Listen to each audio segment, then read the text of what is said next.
नमस्कार, दूरदर्शन के इस खास कार्यक्रम और भी हैं राहें में आप सभी का स्वागत है। यूँ तो डॉक्टर बनने का सपना कई लोगों ने देखा होता है और उस सफलता तक पहुंचने के लिए कई मेहनत और संघर्ष की सीढ़ियां भी चढ़नी पड़ती है, क्योंकि डॉक्टर बनने का सपना कोई साधारण सपना नहीं बल्कि बहुत खास होता है। ऐसे में उसी संघर्ष और मेहनत के दौरान एक सही मार्गदर्शन काफ़ी हद तक उस रास्ते को आसान बना देता है। और ऐसे में इस कार्यक्रम का उद्देश्य यही रहता है कि उन विद्यार्थियों को, उन दर्शकों को जो अपने लक्ष्य तक पहुंचना चाहते हैं, उन्हें एक सही मार्गदर्शन मिल पाए।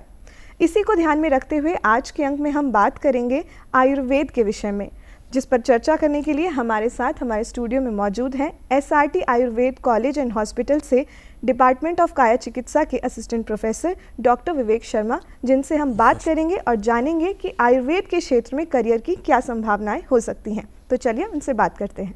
तो सबसे पहले सर, आपका हमारे इस खास कार्यक्रम में बहुत बहुत स्वागत है। धन्यवाद। नमस्कार जी सर, मैं चाहूँगी कि आप हमारे दर्शकों को बताएं कि bachelor in Ayurveda in medicine and surgery course क्या है। ये एक स्नातक स्तर का ग्रेजुएट लेवल का एक कोर्स है, जिसके करने के उपरांत लोग आयुर्वेदिक विधा से क्लिनिकल प्रैक्टिस करने के अधिकृत होते हैं।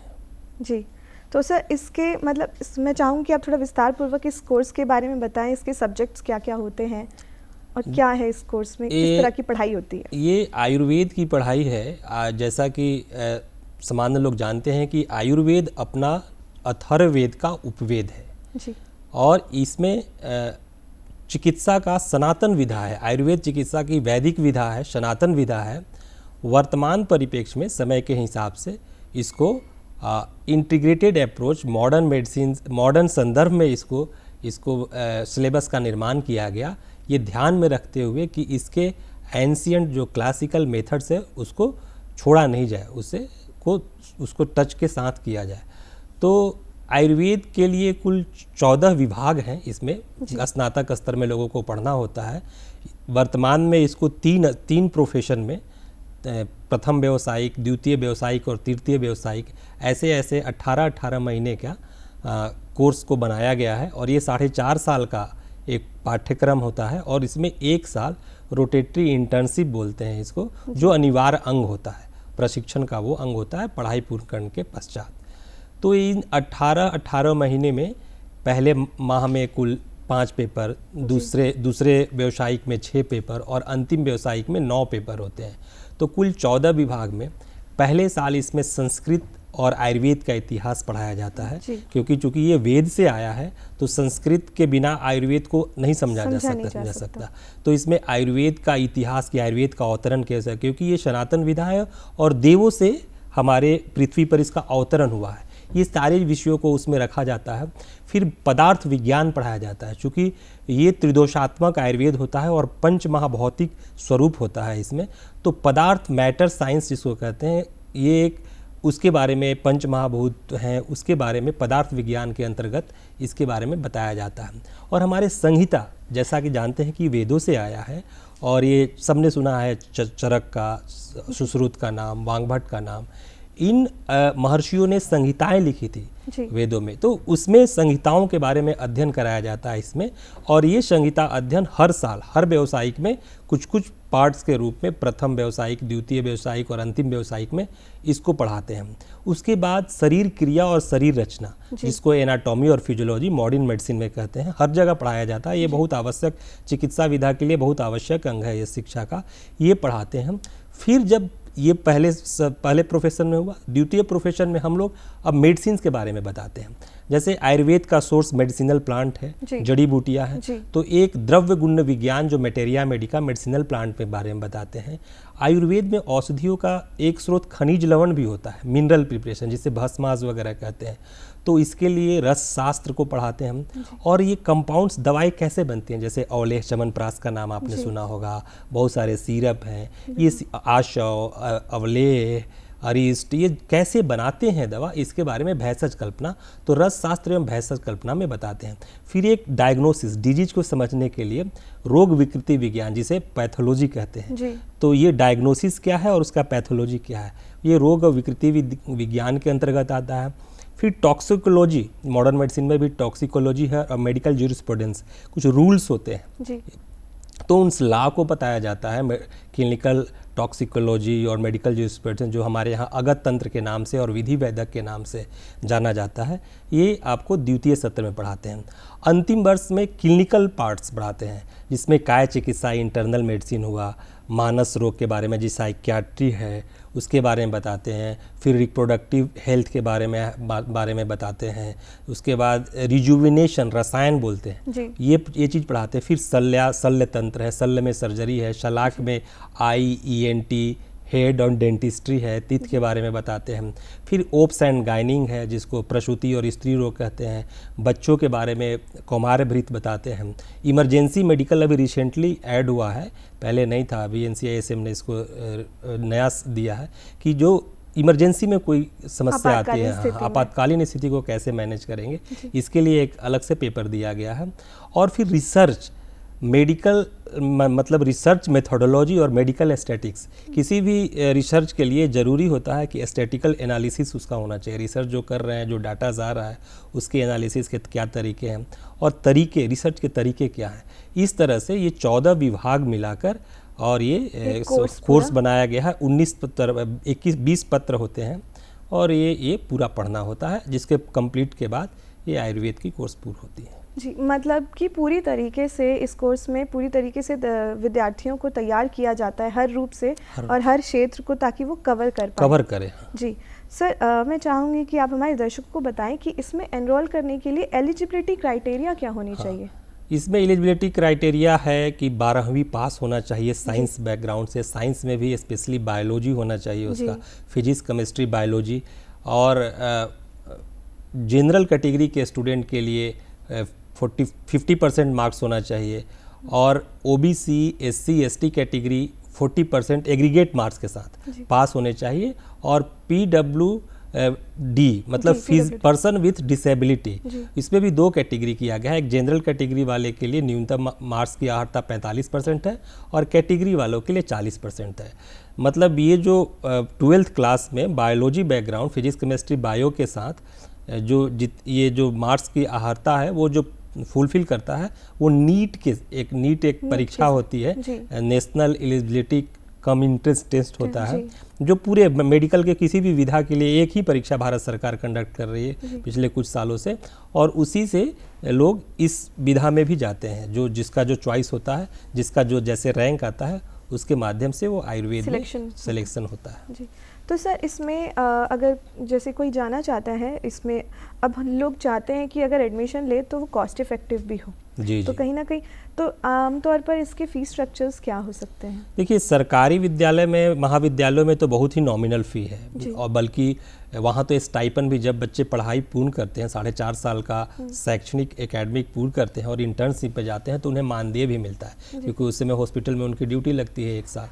और उसके बाद प्राइवेट महाविद्यालयों में, कॉलेजों में फ़ी है, ये फ़ी भारत में हर राज्यों का अलग अलग फ़ी के स्ट्रक्चर है। अमूमन ये मान के चलना है कि 8 से 10 लाख से लेके 15 से 16 लाख के बीच में कॉलेज के, राज्य के हिसाब से और कॉलेज के हिसाब से, उसी कैटेगरी के हिसाब से ये फ़ी स्ट्रक्चर जाता है। तो 8 से 15 लाख के बीच में ये लाई करता है इन बिटवीन ये फ़ी, ये पूरे कोर्स का, पूरे कोर्स का 4.5 साल के कोर्स का। ये पूरा कोर्स 4.5 साल का, 1 साल ट्रेनिंग है जिसे इंटर्नशिप का, इंटर्नशिप के लिए वो प्रैक्टिकल नॉलेज होता है। तो सर जैसे कि आपने इस दौरान ये इसके बारे में बताया कि नीट एग्ज़ाम के बारे में भी बताया, तो एंट्रेंस टेस्ट के लिए जो सरकार, ये भारत सरकार कंडक्ट कराती है, अगर नीट एग्ज़ाम के अलावा ऐसे कौन से एंट्रेंस एग्ज़ाम है जिसके ज़रिए लोग प्राइवेट कॉलेज, यूनिवर्सिटीज़ में भी एनरोल कर सकते हैं? नहीं, अब पिछले 3 साल से कहीं भी प्राइवेट या गवर्नमेंट किसी भी ऑर्गेनाइजेशन में एडमिशन लेने के लिए नीट की जो एक मिनिमम मार्क्स की क्राइटेरिया है, उसको फिल करना अनिवार्य है। अच्छे रैंक, अच्छे मार्क्स आने पे उन्हें सरकारी इंस्टीट्यूट्स मिलते हैं, और थोड़ा कम मार्क्स आने पर, कम मार्क्स में भी में अच्छे कॉलेज, प्राइवेट कॉलेज का भी कट ऑफ ऊपर जाता है, तो ये प्राइवेट कॉलेज मिलते हैं। तो कोई भी ये सोचे कि बिना हम नीट क्रैक किए हुए, उसके अर्हता को प्राप्त किए हुए मिनिमम जो मार्कशीट क्राइटेरिया है एडमिशन ले लें, तो ऐसा अब संभव नहीं है। ऐसा कोई भ्रांति में नहीं रहेगा कि बिना नीट के किसी भी आयुर्वेद ही क्या चिकित्सा की किसी भी विधा, मेन स्ट्रीम एलोपैथ या आयुष की किसी भी पैथी में एडमिशन नहीं लिया जा सकता। मतलब नीट कंपलसरी है। कंपलसरी है जी। तो सर जैसा कि ड्यूरेशन की आपने बात की, इस कोर्स का ड्यूरेशन है 4.5 साल, ठीक है। और अगर NEP जैसे कि लागू हुआ, नेशनल एजुकेशन पॉलिसी 2020 में लागू होने के बाद इस कोर्स में क्या चेंजेस आए हैं? ऐसा जैसे और सब्जेक्ट्स में हुआ कि ग्रेजुएट लेवल के 4 साल किए गए, हर स्तर पे साल साल में उनको एक डिग्री मिलेगी, लेकिन वर्तमान में अभी इस तरह की पॉलिसी यहाँ लागू नहीं है। यहाँ करने के लिए किसी भी छात्र को पूरे 4.5 साल की पढ़ाई करनी है। 4.5 साल की पढ़ाई के उपरांत इंटर्नशिप करना है, और इंटर्नशिप करने के पश्चात ही वो BA-MS करेंगे। ऐसे यदि 1 साल 1.5 साल पढ़ने के बाद यदि पढ़ाई छोड़ देते हैं तो ऐसे उनकी पढ़ाई अधूरी रह जाएगी। कोई वैसा नहीं कि आप 1.5 साल किए तो सर्टिफिकेट मिलेगा, इसके बाद 2 टर्म किए तो डिप्लोमा मिलेगा, फिर आपको ग्रेजुएट्स मिल रहा है, जिस तरह की पॉलिसी में आई है। अभी यहाँ इस तरह की नहीं है। यहाँ पूर्ण अवधि जो कोर्स की अवधि है पूर्ण करने के उपरांत ही आप मतलब कोई खास चेंजेस इसमें नहीं चेंज आया। इसमें चेंज एक चेंज आया है अभी क्या है कि exit exam, national exit test किया गया है। पहले था, ये सारे पैथी में लागू किया है भारत सरकार ने, कि आप जब ग्रेजुएट लेवल की पढ़ाई पूरी करेंगे, पढ़ाई पूरी करने के पश्चात एक एग्ज़ाम होगा। एग्ज़ाम के बाद जब आप उसको क्रैक करेंगे, मिनिमम अर्हता उसकी प्राप्त कर लेंगे, तब आप रजिस्टर्ड हो पाएंगे एज ए डॉक्टर के लिए। महाविद्यालय की पढ़ाई पूरी करके आप रजिस्टर्ड डॉक्टर नहीं हो सकते, क्योंकि इसमें थोड़ा सा गुणात्मक सुधार के लिए भारत सरकार ऐसा चिकित्सा के क्षेत्र में गुणात्मक सुधार के लिए ऐसा प्रयास कर रही है। तो ये एक अनिवार्य किया गया है मॉडर्न मेडिसिन में भी, और आयुष के जितने भी पैथी हैं यहाँ भी। जी सर, आपने चर्चा के दौरान रिसर्च की भी बात की थी। जी, रिसर्च का कितना इम्पोर्टेंट रोल है इस, मतलब रिसर्च से ये पेपर कोर्स कितना ज़्यादा मतलब सामने आता है? इस कोर्स को हम कितना रिसर्च के लिए भी जानते हैं? देखिए, मेडिकल साइंस में नित्य प्रतिदिन रिसर्च हो रहे हैं, क्योंकि हर दिन आप नए नए कॉम्प्लिकेशंस, डिजीजेज, अभी हम लोग विगत कुछ सालों पहले कोरोना वायरस, अभी निपा वायरस, तरह तरह के वायरसेस, इन्फेक्शियस डिजीजेस, कंटामिनेशंस, और बहुत सारे अभी भी अनसुलझे पहेली है मेडिकल साइंस में, जिस पे नित्य प्रतिदिन रिसर्च हो रहे हैं। इसी अनुरूप इसी कड़ी के अंदर आयुर्वेद में भी, आयुर्वेद वैसे तो बहुत वैदिक काल का सनातन विज्ञान है, 5000 साल पुराना है, लेकिन इसको हमारे ऋषि मुनियों ने काफ़ी अपने अनुभवों से लिपिबद्ध कर दिया है। वर्तमान परिप्रेक्ष्य में, विश्व परिदृश्य में, चूँकि आयुर्वेद और योगा विश्व परिदृश्य में आ रहा है, तो मॉडर्न पैरामीटर्स पे भी इसको इवेल्युएट करने के लिए मॉडर्न लाइंस ऑफ ट्रीटमेंट्स पे रिसर्च हो रहे हैं। इसके लिए भारत सरकार की बहुत सारी विधाएं हैं। CCRS, आयुर्वेद के भारत सरकार के अंदर CCRS है, central council of research in Ayurveda and सिद्धा। जैसे हमारा आयुर्वेद है, तमिलनाडु में इसी तरह का सिद्ध की पढ़ाई होती है, सिद्धा, BSMS उसको बोलते हैं, जो केवल तमिलनाडु में है। और इसके रिसर्च हो रहे हैं। रिसर्च के माध्यम से जो हमारे क्लासिकल प्रिपरेशन है उसको और वैलिडेट किया जा रहा है, उसमें गुणात्मक सुधार कर रहे हैं। जड़ी बूटियों के क्या क्या नित्य प्रतिदिन क्या क्या उसके कैसे कैसे क्लिनिकल ट्रायल्स होने हैं, कैसे कैसे उसके प्रॉपर्टीज हैं, उसको वैलिडेट किया जा रहा है। और स्टैंडर्डाइजेशन पे भी काम हो रहा है। ड्रग्स का स्टैंडर्डाइजेशन कैसे किया जाए, इसके लिए काम हो रहा है। तो नित्य प्रतिदिन रिसर्च हो रहा है। राष्ट्रीय आयुर्वेद विद्यापीठ के माध्यम से शैक्षणिक सुधार के लिए भी बहुत सारी काम हो रहे हैं। इसमें कैसे जो डॉक्टर्स बन रहे हैं उनमें और उनका गुणात्मक वृद्धि हो, खासकर जो वैदिक परंपरा, क्लासिकल परंपरा रही है आयुर्वेद को, उसको कैसे बचाए रखा जाए, इसके लिए के साथ भी उसको कैसे बचा के उनको सिखाया जाए, इसके लिए भी गुरु शिष्य परंपरा में भी आयुर्वेद के स्नातकों और पोस्ट ग्रेजुएट्सों को ट्रेनिंग दी जाती है। जी। तो पूरा फोकस है रिसर्च पे। इसके लिए मेडिसिनल प्लांट्स बोर्ड बनाए गए हैं। फार्माकोपिया की जो किताब से हैं, जो हमारे आयुर्वेद के इंडियन फार्माकोपिया कमिटीज़ काउंसिल से उसको देखती है। तो रिसर्च पे आयुर्वेद पूरा फोकस है और पूरा काम चल रहा है। अलग अलग विंग है, और अभी भारत सरकार ने कुछ कुछ नए संस्थान भी बनाए हैं जो काफ़ी रिसर्च ओरिएंटेड है। जी, मतलब बेसिकली प्रैक्टिकली इस पे बहुत ज़्यादा काम किया जाता है।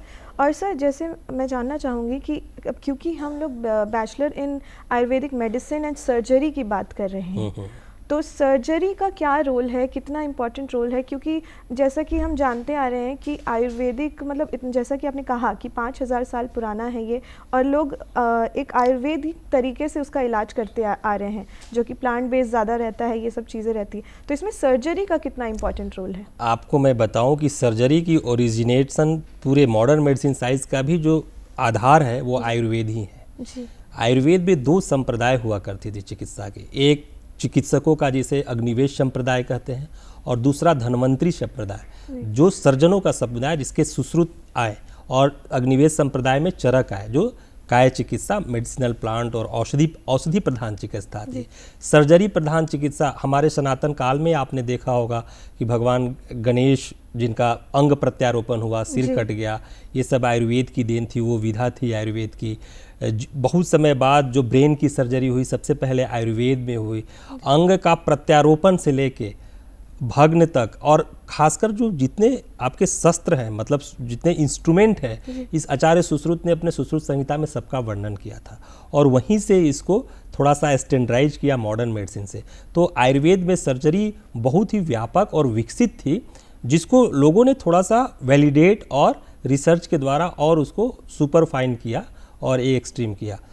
धीरे धीरे बहुत सारी मॉडर्न सर्जरीज को भी वैलिडेट किया गया। भारत सरकार ने नवंबर 2020 में एक गजट जारी करके जो हमारे पोस्ट ग्रेजुएट्स हैं, जैसे हमारे यहाँ भी पोस्ट ग्रेजुएशन एमडी होता है, जैसे मॉडर्न मेडिसिन में एमडी होता है, एमएस की भी पढ़ाई होती है, मास्टर ऑफ सर्जरी यहाँ भी होता है, और इसमें दो स्ट्रीम में सर्जरी करते हैं। एक शल्य तंत्र शल्यतंत्र जनरल सर्जरी हुआ, और सलाक के जिसमें आई, ईएनटी, मुख और डेंटिस्ट्री आते हैं, सिरो रोग वगैरह।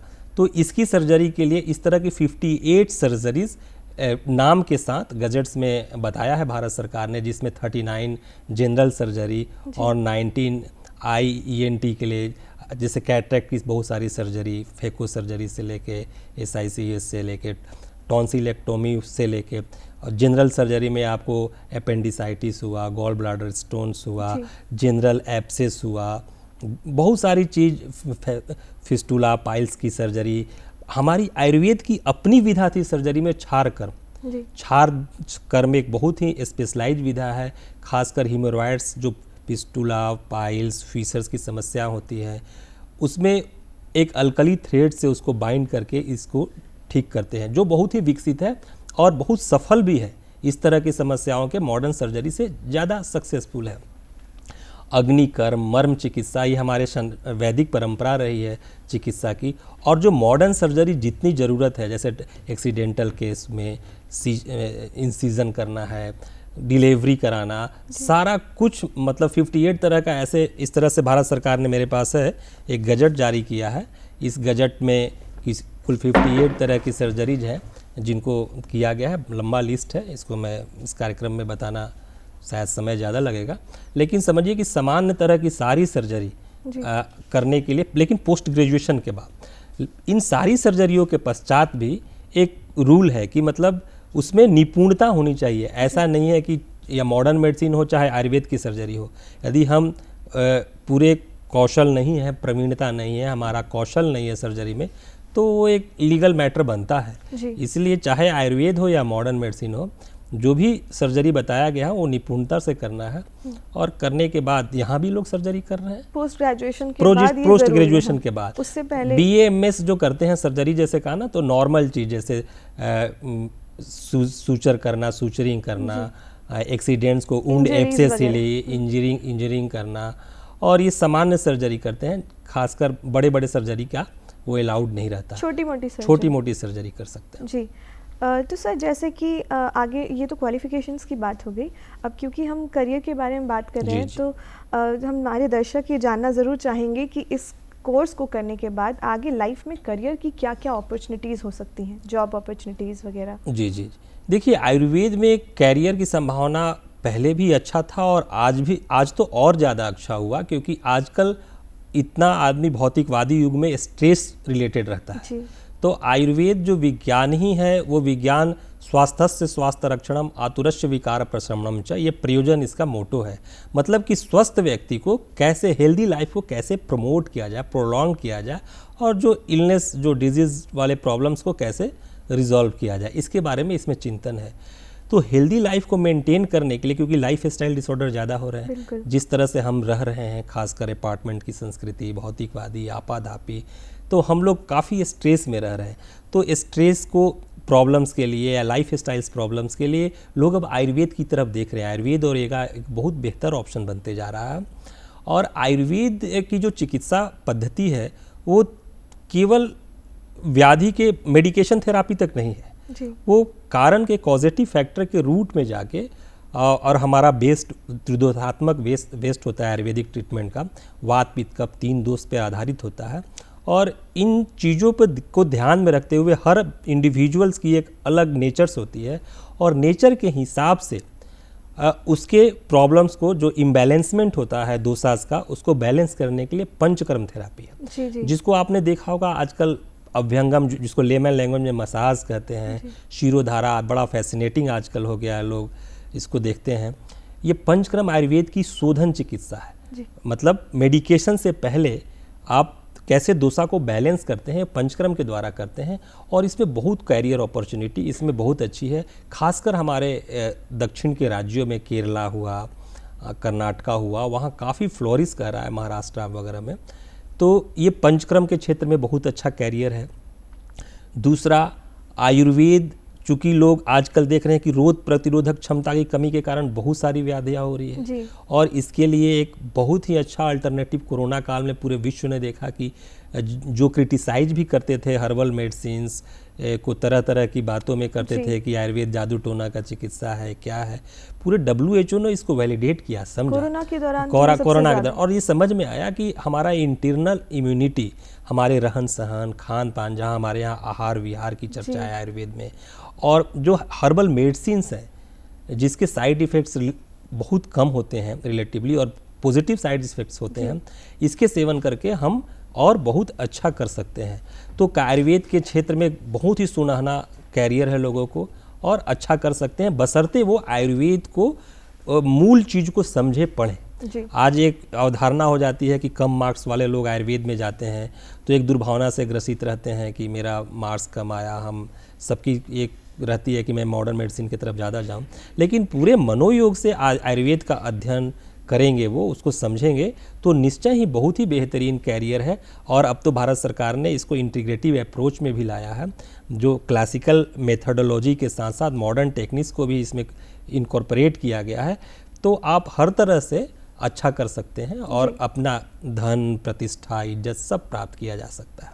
जी। तो सर, मैं जानना चाहूँगी कि अगर गवर्नमेंट एग्ज़ाम की लोग जो विद्यार्थी जो तैयारी कर रहे हैं, वो इसमें कैसे आगे तैयारी कर सकते हैं गवर्नमेंट एग्ज़ाम के लिए आयुर्वेद से? नहीं, गवर्नमेंट और प्राइवेट कहीं भी एडमिशन के लिए नीट तो करना ही है। तो नीट को एक न्यूनतम अर्हता मार्क्स का वो तय किया जाता है सरकार के द्वारा, जो उसकी एजेंसीज हैं इवेल्युएटिंग करती हैं जिसको, तो वो फुलफिल करना है। तैयारी में यही ध्यान रखना है कि जो 12वीं स्तर का जो फिजिक्स केमिस्ट्री टोटल 200, हाँ, फिजिक्स केमिस्ट्री बायोलॉजी की प्रश्न आते हैं, टोटल 200 प्रश्न आते हैं जिसमें 180 प्रश्नों का उत्तर देना है। प्रत्येक क्वेश्चन 4 नंबर के होते हैं, एक गलत पर 1 नंबर कम होता है, तो 720 पूर्णांक का मार्क्स होता है।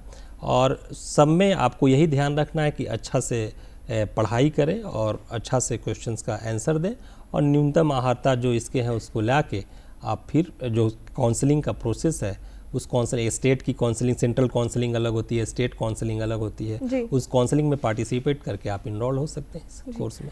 तो सर, जैसे कि अब ये तो क्योंकि गवर्नमेंट एग्ज़ाम की बात हो गई, और टीचिंग लाइन की अगर हम बात कर रहे हैं, तो टीचिंग लाइन में जाना विद्यार्थियों के लिए कितना लाभकारी साबित हो सकता है? बहुत ही अच्छा है। टीचिंग के लिए पोस्ट ग्रेजुएशन, हर शिक्षण मैंने शैक्षणिक कार्य के लिए पोस्ट ग्रेजुएशन की न्यूनतम अर्हता होती है।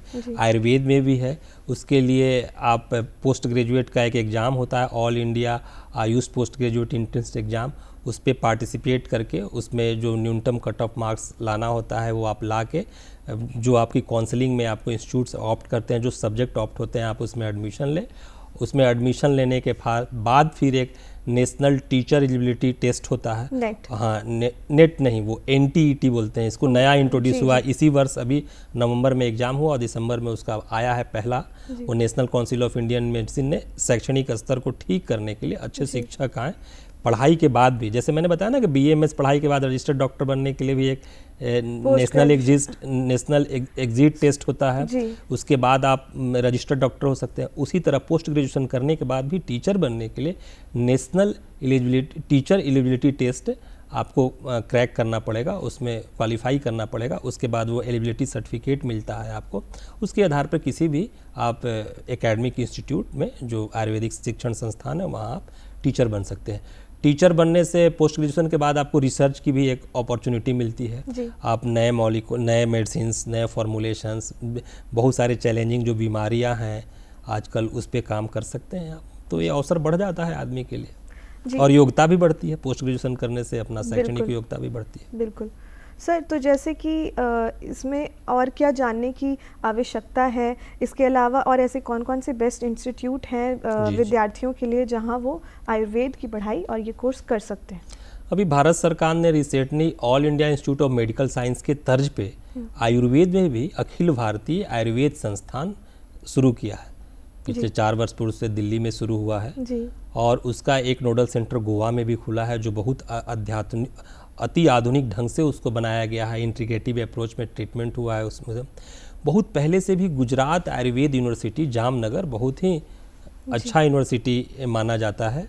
वो यूनिवर्सिटी है नेशनल इंस्टीट्यूट ऑफ आयुर्वेदा, इस तरह की इंस्टीट्यूट बहुत ही अच्छे इंस्टीट्यूट है। जी, बहुत ही महत्वपूर्ण जानकारी दी सर आपने हमारे दर्शकों को। हम आशा करते हैं कि उन्हें आपकी इस महत्वपूर्ण जानकारी से और सलाह से लाभ मिलेगा और इस कार्यक्रम में आने के लिए भी आपका बहुत बहुत शुक्रिया। बहुत बहुत धन्यवाद। जी, तो जैसा कि तमाम जानकारी सर ने हमें आयुर्वेद के विषय में हमें बताई, उन्होंने बताया कि कैसे आयुर्वेद के विषय में हम आगे कोर्स कर सकते हैं, कैसे bachelor in Ayurvedic medicine and surgery आपको आगे करियर की संभावनाएं देती हैं। इसके अलावा उन्होंने हर पहलुओं पर चर्चा की, साथ ही साथ उन्होंने बताया कि इसमें रिसर्च का और इसके अलावा क्वालिफिकेशन पर उन्होंने विस्तार पूर्वक चर्चा की।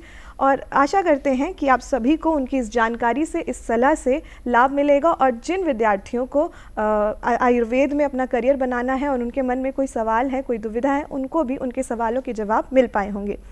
तो बस इसी के साथ आज के लिए इतना ही, और भी है राहें के अगले अंक में फिर मिलेंगे आपसे। तब तक के लिए नमस्कार। नमस्कार।